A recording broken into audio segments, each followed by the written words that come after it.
I discovered the truth on what seemed like an ordinary Saturday afternoon.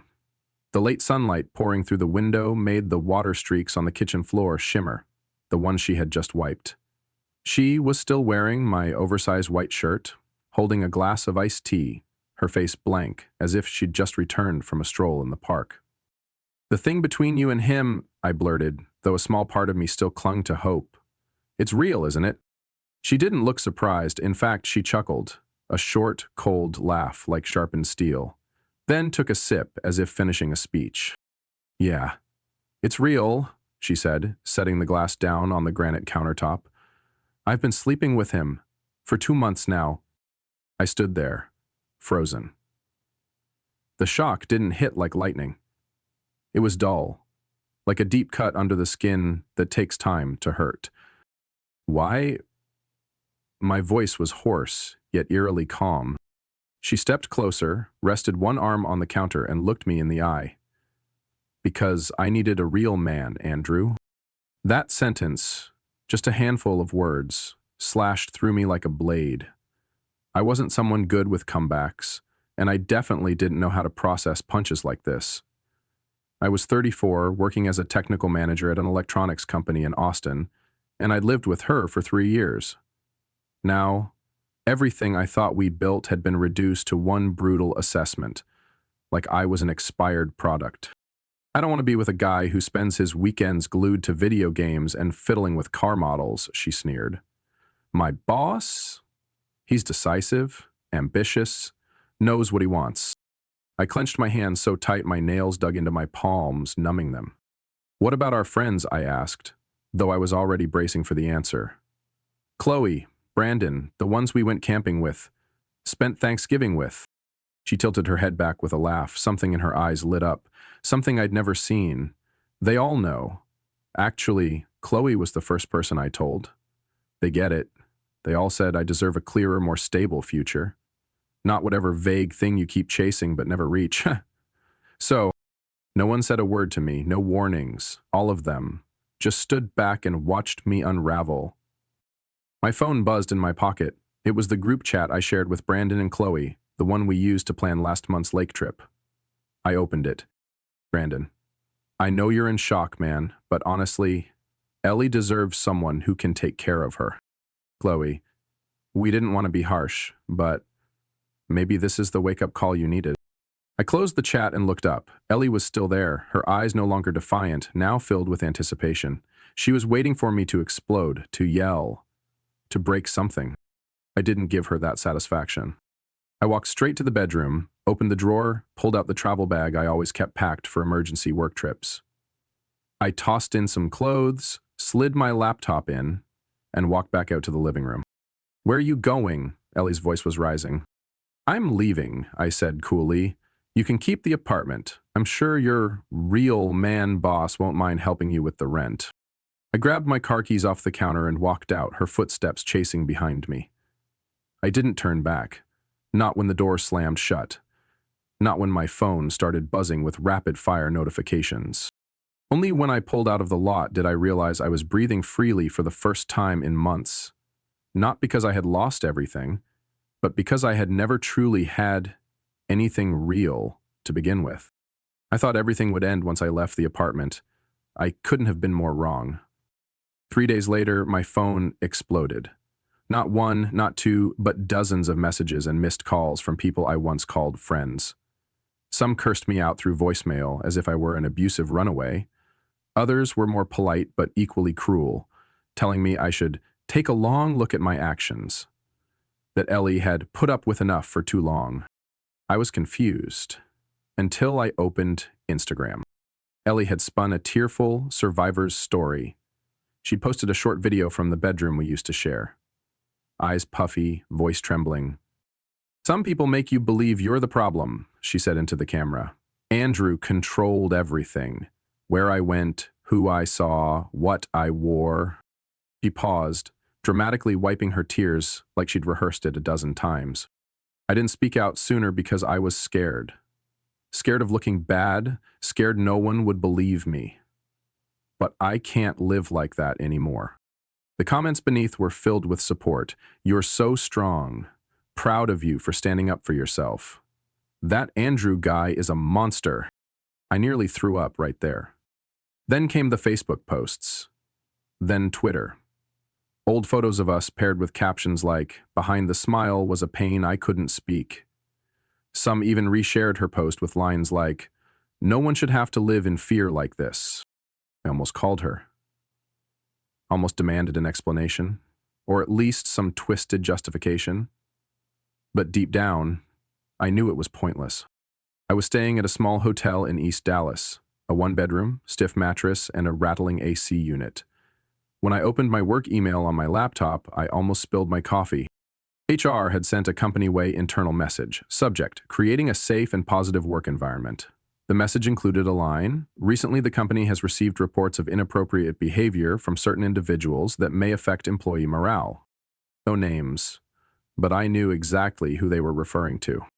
Mason from the tech department texted me, "Bro, this about you?" I didn't respond. Ellie had gotten ahead of me. I had walked away, but she controlled the narrative. I was now the threatening ex-boyfriend in the eyes of everyone, without ever being given a chance to defend myself. Just a week ago, I was the guy who showed up to work on time, drank beer with friends on weekends, and played video games to unwind. Now I was the toxic boyfriend being dragged through social media. Messages from unknown numbers started pouring in. One person asked if I had really locked Ellie inside our house.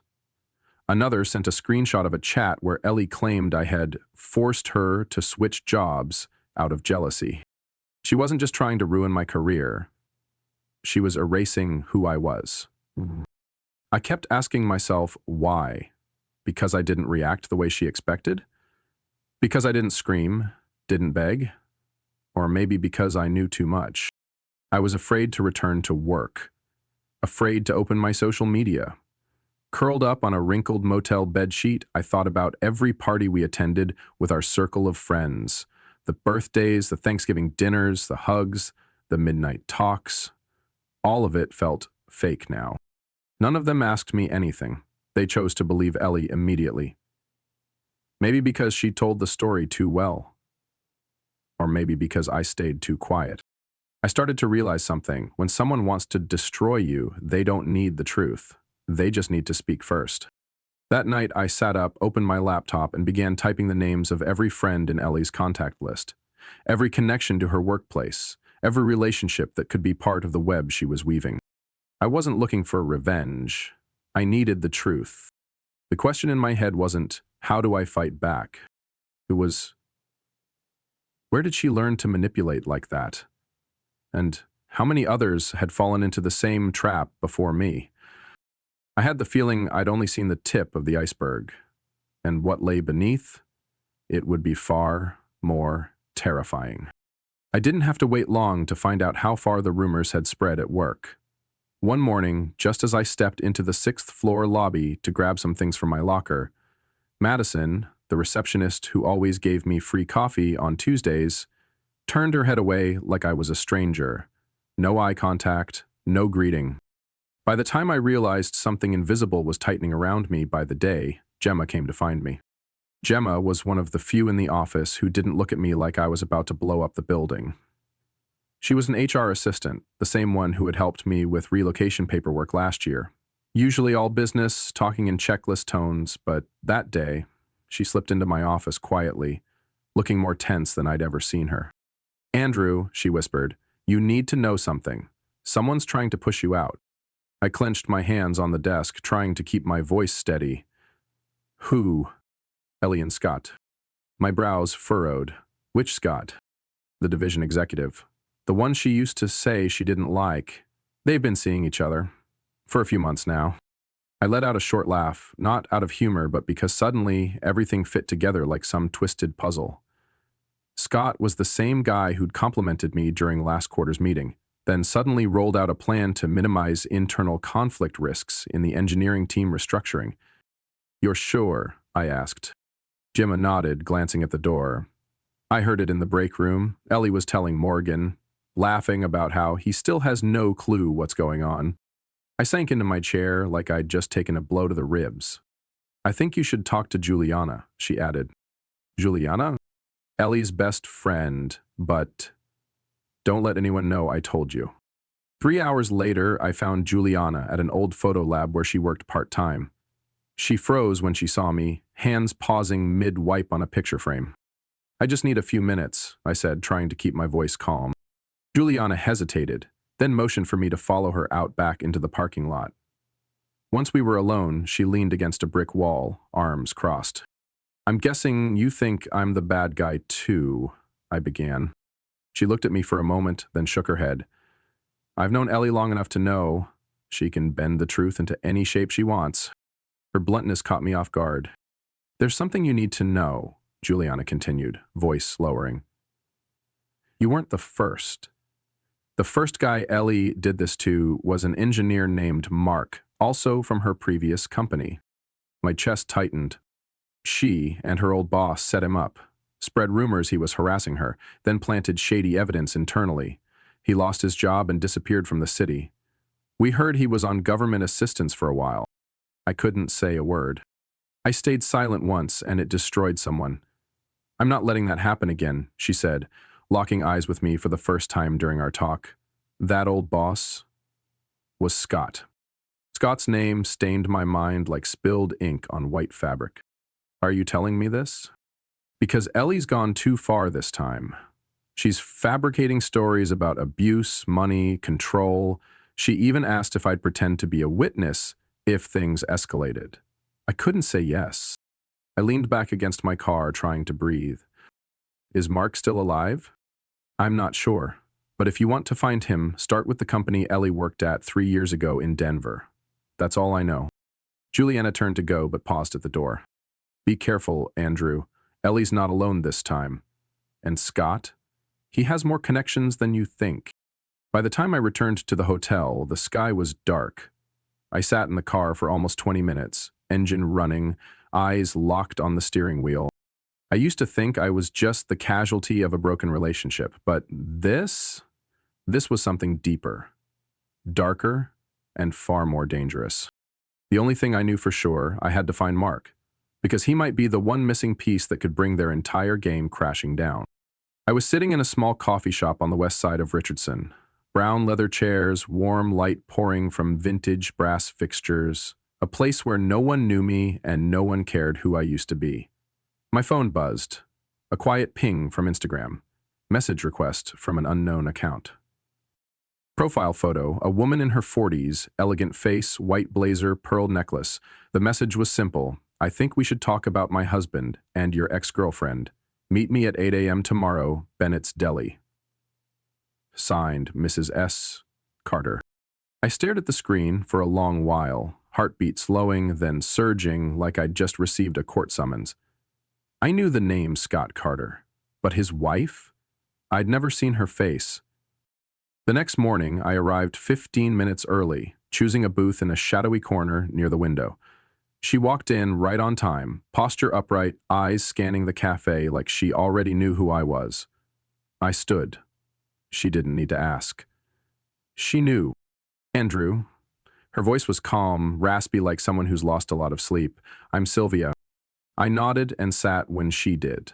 A server brought over 2 coffees. Neither of us had ordered. Apparently she had arranged it beforehand. I know what happened, she began. I've been tracking Ellie for over a year. I exhaled, leaning back slightly. Why reach out to me? Because you're the only one who didn't run, she replied, eyes steady. The 3 men before you all went silent. 1 left town. 1 went bankrupt. The last almost lost custody of his kid. I swallowed hard. I didn't know she was capable of that much damage. He's a tool, Sylvia said, lifting her cup and stirring it gently. My husband is the director. She opened her bag and pulled out a thick folder tied with cloth. I have everything. Copies of hotel bills, security footage from the company's garage, wire transfers to offshore accounts, even falsified timesheets she submitted. I flipped through the first few pages, screenshots of emails. One of them had Scott writing, "Get rid of that engineer. I'll handle HR. You just do your part." She kept speaking, her voice unwavering. I started tracking this the moment I noticed discrepancies in company fund transfers. But when I discovered my husband was using female employees to manipulate and eliminate coworkers, I knew I couldn't just file for divorce.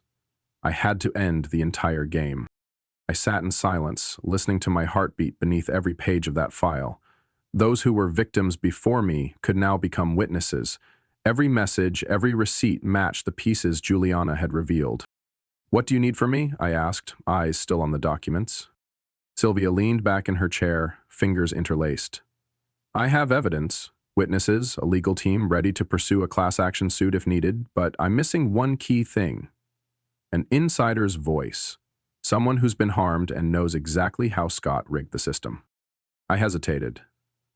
"You want me to go public?" "Not right away. I need your help opening the door. Company protocols, approval chains. If you agree, I'll handle the rest." Part of me wanted to walk out, leave everything behind, move to another state, start over, but I knew I couldn't. Ellie hadn't just destroyed my reputation. She was repeating the cycle with others, all orchestrated by the man pulling strings behind the velvet curtain. "There's one more thing," Sylvia said, as if just remembering. "Mark, the guy who got fired in Denver, I found him. He's agreed to testify, and he wants to meet you."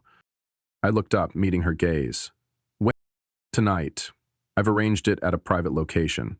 But you should be prepared. Mark, he's not the same man anymore."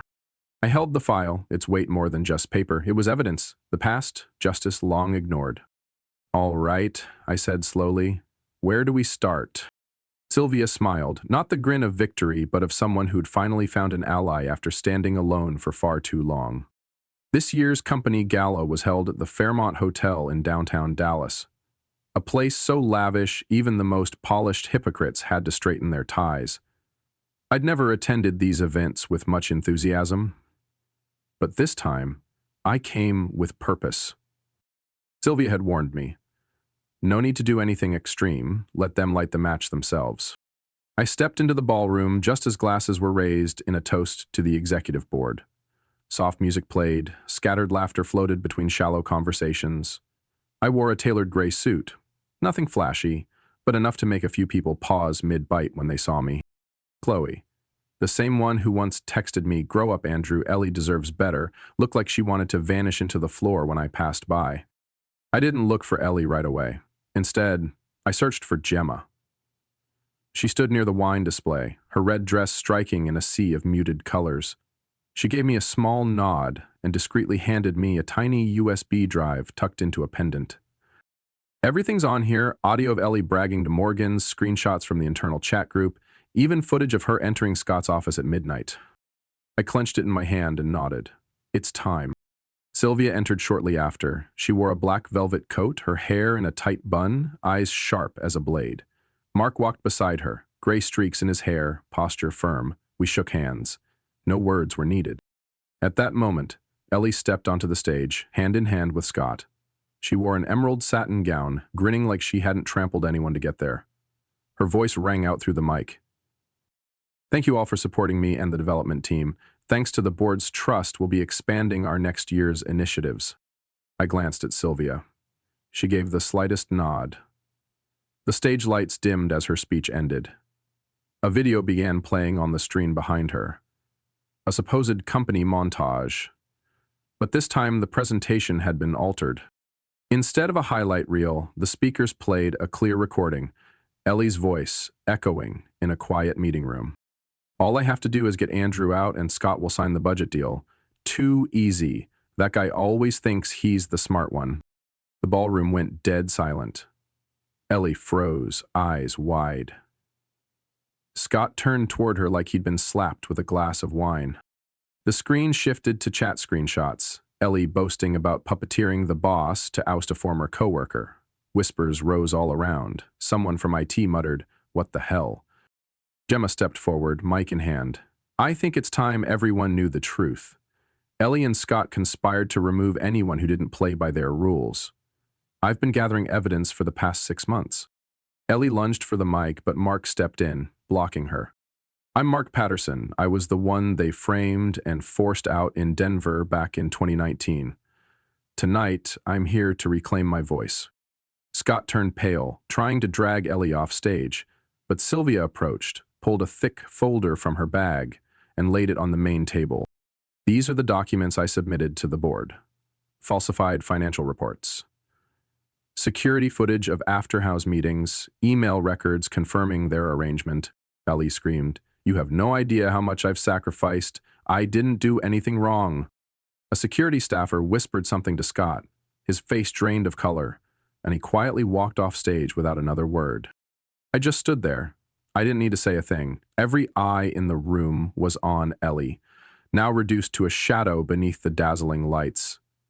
Chloe and the others who once believed her lowered their heads. None could meet my gaze.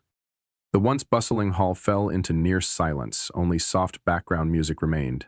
A legal rep came forward to collect the files from Sylvia, while the hotel manager signaled the event would end early. I left before Ellie could cry or Scott could make excuses. I didn't need to hear their justifications. Everything that needed to be said had already been revealed.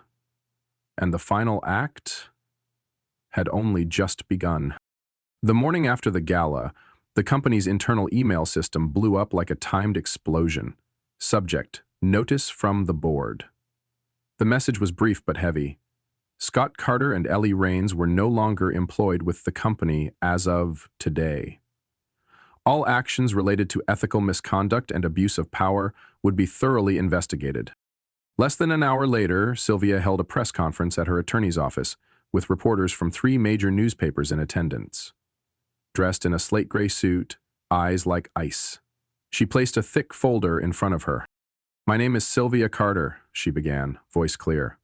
"I have been the legal wife of Scott Carter for over 16 years. Today I am filing for divorce and suing him for abusing his position to seduce and manipulate multiple female employees, including Ellie Raines." Cameras flashed relentlessly. Sylvia turned page after page. Hotel charges, meal receipts signed by Scott, emails promising promotions in exchange for favors, and a list of 3 women who had quit without clear explanation, all tied to inappropriate relationships with her husband. "I've stayed silent for 2 years, collecting every piece of evidence," she stated, voice steady. "Now it's time to end the lie he thought no one could touch." At the end of the conference, she held up another set of documents for the cameras. Divorce papers stamped by the court. "I don't want the house. I don't want the car. I want the truth out." The media went wild. Hashtag Sylvia Carter began trending on Twitter within 4 hours. That afternoon, I got a message from Juliana. Just one line. "Tonight, we need to talk."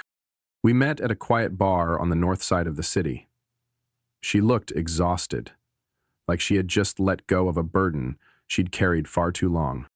"I betrayed not just you, but the ones before you," she said, avoiding my eyes. "I helped Ellie fabricate the story about Mark. She wrote the script, I played the witness. We destroyed an innocent man's life just to land me a premium internship and a few compliments from Scott." I stayed silent. Juliana placed a USB on the table. "This has everything. 2 years worth of chats between me and Ellie. Times she told me when to drop things, messages where she bragged that Scott had wrapped up HR on someone she didn't like." "Why are you giving me this now?" I asked calmly. "Because I was a coward. But after seeing Ellie scream in your face last night, after hearing Mark talk about the years he spent lost, I can't pretend anymore." I nodded. "So this is your final act?" "No," she said with a bitter smile. "This is the start of redemption." The next day, Sylvia's press conference video spread across every major media outlet. At the same time, an independent news site leaked a batch of anonymous documents, Juliana's. It didn't just prove Ellie had gone after me, it outlined her entire playbook, used on 3 previous victims: false accusations, forged evidence, emotional manipulation. Every page of those files slashed through the moral mask Ellie had worn. She wasn't the survivor of a toxic relationship she'd screamed about online. She was part of a system designed to distort truth for personal gain. I didn't need to speak up. The truth spoke for me. People who once turned their backs began sending apologies. A few coworkers messaged, saying they had doubts but lacked courage. Chloe vanished from social media without a word. Brandon, the one who'd told me not to make this a big deal, was reportedly being questioned by his wife about sending inappropriate photos to Ellie. I watched it all from a distance, no interference, no reaction. This time they were unraveling themselves. The storm hadn't passed yet, but I knew the eye had shifted, and at its center, it was no longer me. 3 days after Sylvia's press conference, the company's headquarters shifted from buzzing to on edge like a guitar string about to snap. Internal memos went out by the hour. First came the email confirming Scott Carter and Ellie Raines were officially terminated. Then came the suspension of the development department pending a full internal audit. But that was just the surface. The board hired an external auditing firm, a rare move reserved for when scandal stinks up the upper floors. They went through every expense, every internal email, every hiring decision from the past 3 years. The first report landed on Wednesday morning. A portion leaked onto the company's internal forum. And it was enough to send shockwaves. Scott had approved over $275,000 for phantom projects, with invoices billed by a shell company registered under Ellie's mother. It didn't stop there. Nearly 22 performance reviews had been altered in the HR system. All of them shared a pattern. People who'd clashed with Ellie or were former colleagues of victims like me, Mark, and 2 other women. I read the report in silence. No satisfaction, no anger, just the quiet confirmation that truth, when patient, doesn't need a loudspeaker. The company's legal counsel released a public statement. We have filed a civil lawsuit against 2 former employees for abuse of authority, document forgery, manipulation of employee evaluations, and misappropriation of corporate assets. That same day, the IRS launched a separate investigation since part of the misused funds included money from federal university partnership grants. I don't know how Scott reacted. He vanished from the media after walking off that stage. But Ellie didn't stay quiet long. She posted a nearly 7-minute video to TikTok, puffy eyes, shaky voice, claiming she was groomed and emotionally manipulated by Scott, that she was also a victim like so many other women in high-pressure work environments. But this time, no one bought it. The comments were brutal. A former coworker from Denver uploaded a short clip with the caption, "We remember when you weren't a victim, just the reason Mark lost everything." Juliana followed up with more messages, screenshots from her private chats with Ellie. In one, Ellie boasted that Scott just wired 15 grand into my account after she cleaned out that guy in engineering. No names were needed. Everyone knew it was me. The media jumped on it, exposing the dark underbelly of tech culture, how personal relationships could warp hiring, promotions, and evaluations. Ellie and Scott's names were now used in the same sentences as infamous workplace scandals, a symbol of moral collapse in corporate America. A week later, Sylvia's lawyer announced that her lawsuit had been accepted by the court, with damages totaling $2.5 million.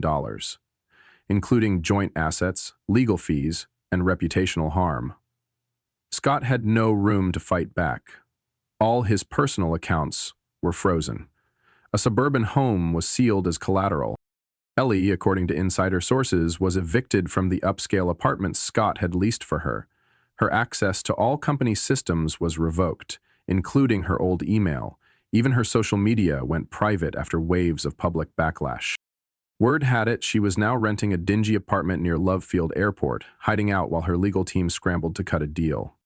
It all collapsed, like dominoes, each piece falling without much push.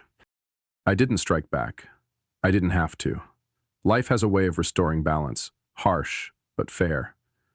And maybe, after all those months of being framed and trampled, the fact that I was still standing was the thing they couldn't stand. Mark appeared at Sylvia's law office one Monday afternoon, wearing a pale blue shirt and khakis, calm demeanor, but eyes blazing like he'd been waiting for this moment his whole life. He sat in front of a camera in a small room where the attorneys were recording official testimony for the case file. "My name is Mark Taylor," he began, voice steady. "I was a lead engineer at the Denver branch, where Ellie Raines started her career. In 2019, I was accused of abusing my authority over subordinates. No proof, just her word and Scott Carter's." Mark walked through the entire setup, how private conversations were arranged to bait him into saying things they could distort, how his personal email was accessed and altered, how he was summoned to HR without the right to legal counsel. He held up a black leather notebook. Inside were printouts of chat logs, screenshots from internal systems, bank statements timestamped to match the fake accusations. I kept everything, he said, locking eyes with the camera, not out of revenge, but because I knew one day someone else would need it. The clip was shared by an independent news channel. Within 24 hours, it had over 1 million views and thousands of supportive comments. But that was just the beginning. 2 days later, a woman named Camila Ramirez, formerly an admin, sent Sylvia an anonymous email. Scott once threatened to terminate my contract if I didn't stay quiet about Ellie spreading false claims about my team lead. If you need a statement, I'm willing. Then came Tyler, a former marketing employee who'd been labeled not a culture fit after refusing to attend an offhand gathering organized by Ellie and Scott. He shared an audio recording from last year where Ellie clearly said, "If he won't cooperate, I'll have HR blacklist him." A wave had begun to form. The more people spoke out, the more pieces were added to the big picture. This was no longer just about me or Mark or a few hurt individuals. It was an entire system built to crush anyone who didn't play dirty. Ellie, in a last-ditch effort to win back sympathy, published a long post on Medium. She wrote about the pressure of being a woman in the highly competitive tech world, about being emotionally manipulated by a powerful man like Scott, and how every decision was made under psychological coercion. Some believed her, but not for long. Juliana released an audio clip of Ellie, recorded mid-last year at a private gathering with old friends. In it, Ellie laughed loudly and bragged, "Scott thinks he's in control, but I'm the one pulling the strings. Want a promotion? Easy. Just a few tears and a cleverly worded email." The recording was shared tens of thousands of times, accompanied by the hashtag #ManipulativeQueen. The backlash against Ellie grew. She didn't just lose credibility. She was dropped by 3 feminist organizations she once partnered with. Juliana didn't stop there. She went live, revealing the entire unedited internal chat history with Ellie. Every line of text laid it bare. Strategies for faking evidence, methods for selecting targets, even a list of people to purge that Ellie claimed Scott had approved. "I've got nothing left to hide," Juliana said in the video. "I was complicit, but today, I'm choosing to stand with those I once watched fall." I sat in my hotel room watching it all unfold on screen, feeling both relieved and bitter. A complicated web unraveled piece by piece. The truth is, if Mark hadn't kept the records, if Sylvia hadn't dared to go public, if Juliana had stayed silent, I would have remained just that guy Andrew, accused of abuse and fired. Now the whole country knew who I really was, and exactly what Ellie truly was. I had just returned from my lawyer's office when Pete, the motel owner where I once stayed after leaving Ellie's apartment, called. He gave a dry chuckle, but his voice dropped low. "That girl you told me about, she's waiting in the parking lot, holding a folder, mascara running like she stepped out of a soap opera." I paused, then said, "Tell her I'm not there." "I did, but she won't leave. Says she's got something important for you, and yeah, she's really crying." I didn't need to guess. Ellie had played her final card. What she thought was her trump. 2 hours later, I dropped by just to pick up a few things I had left with Pete. Ellie was still there, curled up on the hood of an old sedan, hugging a stiff folder like it was a life raft in a storm. When she saw me, she sprang up and rushed over. "Andrew, please, you have to listen. Everyone's turning on me, all of them. I've got files, photos, texts. If you help me, I won't release any of it." I glanced at the folder in her hands. A few blurry prints stuck out, probably pictures from her time in Denver. "You're holding that because if you go down, you want to take everyone with you, right?" She bit her lip and stayed silent. I raised my phone, took pictures of every page, then gently pushed the folder back into her hands. "Release it if you want," I said, eyes locked on her trembling face. "But before you do, ask yourself, what have you already lost?" Ellie clutched the folder tightly, then suddenly hurled it onto the concrete, stomping it like she could erase everything with pure rage. "You'll all regret this," she screamed, "every one of you." I turned and walked away without answering. Pete stood by the door, coffee mug in hand, raising an eyebrow. "Is it really over now?" "It is," I said. A week later, the news confirmed. Ellie had deleted all her social media and moved back in with her parents in the Tulsa suburbs. Sources said she was living off unemployment benefits and selling old possessions to cover legal costs. No company wanted to touch a resume tainted with HR fraud, media scandals, and ethical red flags. As for Scott Carter, after finalizing the divorce with Sylvia, he was forced to sell off nearly all shares in 2 private companies to pay for damages and legal fees. Rumor had it the vacation home in Colorado had been signed over to a legal trust. He now lived in a small rental apartment near Amarillo. No social media, no reputation. My life, in contrast, began finding its rhythm again. I moved into a new apartment in Plano, Nebraska, not big, but warm, bright, and free of old ghosts. The company underwent major restructuring. I was invited back as lead engineer, a role I'd never imagined getting. For the first time in years, I felt like my work wasn't being twisted by someone else's lies. I also started dating again, this time someone I met through a coffee-making class at night. Anna, a nurse. No rushing, no big promises, just 2 people once broken, learning to walk slow but steady. One evening, sitting on the balcony with Anna, sunlight catching strands of her hair, I opened a court notification on my phone. The civil lawsuit, filed by Mark and 3 other victims, had officially been accepted. The first hearing would happen in 2 months. I wasn't the one suing, but I was part of a truth finally being restored, and maybe that's worth more than revenge. No smear campaigns, no shouting matches, because the people who climb by crushing others, they always destroy themselves first once the mask slips. Andrew's story is living proof that truth doesn't have to scream, it just needs to be consistently protected. When faced with betrayal, manipulation, and false accusations, he didn't strike back. He let their actions reveal their true nature. Those who turned away were eventually forced to face the consequences of their silence and complicity. In a loud and chaotic world, Andrew showed that calm, conviction, and living with integrity is the most powerful form of justice.